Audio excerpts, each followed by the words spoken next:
game realm. Those kinds of games. Did you guys notice that PS Plus lineup for next month is? I didn't see it. I didn't see the news. Oof! Listen to this. This is what you're getting. You're a PS Plus subscriber. I am. Yep. Here's what you're getting. I'm gonna close my eyes. Here we go. Next month. Lara Croft and the Temple of Osiris, Limbo, Nice. Sound Shapes, Whoa. Stealth Inc. 2. Wow. Yeah. And those are all for PS4. Wait a minute. Whoa. There's 2 more though too. Still think 2. 2? Yeah. Yeah. I must have. I feel terrible about this. We gave it an 8.5. I must have missed when it. No, I know that.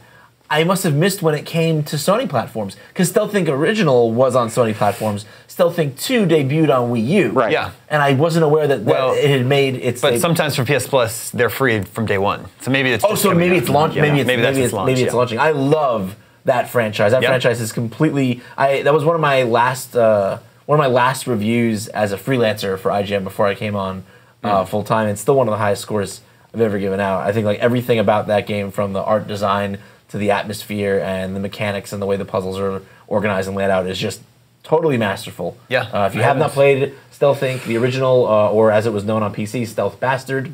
Definitely. This is a family show, Vince. Yeah. It's fine. Is that true? I mean, Ostensibly, yes. I just like to imagine like a mother, a father, and 3 children sitting in front of their television Do you remember that sets time with we their got a popcorn. letter? We got a letter from the mom or dad of a little boy who I think was 6. It's like he loves to watch you guys every he was week really young. and talk about video games. And then in my head, I'm like picturing all the things I've said. yeah. And like even that episode was maybe like a little bit dicey. Yeah. Yeah. It's like, we apologize for the nude raider discussion if you're a family. All right, so Stealth Inc. 2 sounds like it should be very cool. And then I'm stoked. I haven't played Limbo in 2 or 3 years, so I'll totally play that again. I missed Temple of Osiris because it came out in December last year, and I was playing Far Cry 4, so look forward to playing that. There's 2 more, aren't there, as well? Yeah, so, and there's also Sound Shapes, which is great. Right. And then for PS3 and Vita is Right. Castle Storm Complete Edition. Oh, awesome. And then for PS3 is God of War Ascension, Oh, okay. which is a full-fledged God of War game that came out a couple years ago. That's a groovy month right there. That is a Sure good is, one. yeah. So- Castle Storm is another kind of underrated sleeper. From Zen Studios, Yeah. the makers of Zen Pinball. Yep, that's right. And it's very solid. It's got a mix of there's some tower defense elements. There's some it's there's some base construction elements, physics based elements. It almost feels like if Rampart had become a franchise and it were like Rampart 5, it would be Castle Storm. Yeah, that's pretty accurate. Yeah, It's It's like Swords and Soldiers.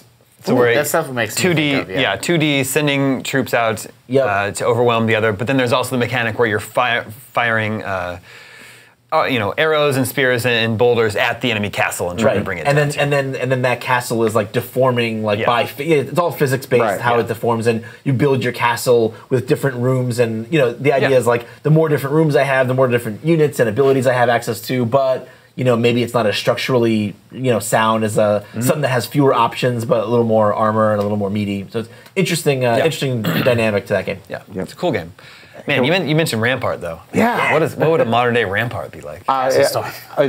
Castle Storm, but but I don't know. Rampart. Do you enjoy Rampart? I like Rampart. Yeah, if you haven't played it, a 3-player simultaneous trackball, like screw with your friends, but help your friends kind of game. You're constantly moving between competition and collaborating. Yeah. It's wonderful. It's round based, right? And so you have to build defenses in between rounds and then launch. Launch you're attack. Scrambling to build defenses, and then you're scrambling to defend yourself, and you're scrambling to screw your friends over, and it's just wonderful. That game, that would be ripe for a return. Nobody would care about the name, but that design, I can't think of another game that's ever quite approached like that kind of competitive co-op multiplayer the way Rampart did. I think that would be a wonderful. You just have to rename it as something that make people buy it, like War Killer. War Killer, 3D. I played War Killer 3D. Deathblood. But yeah, it's a wonderful game. So yeah, a modern day Rampart would probably be, I don't know, maybe a corridor-based third-person shooter where you stomp on heads. That doesn't. That's nope. You're making me sad now. Eject. Keep going. Keep going. Damon's out.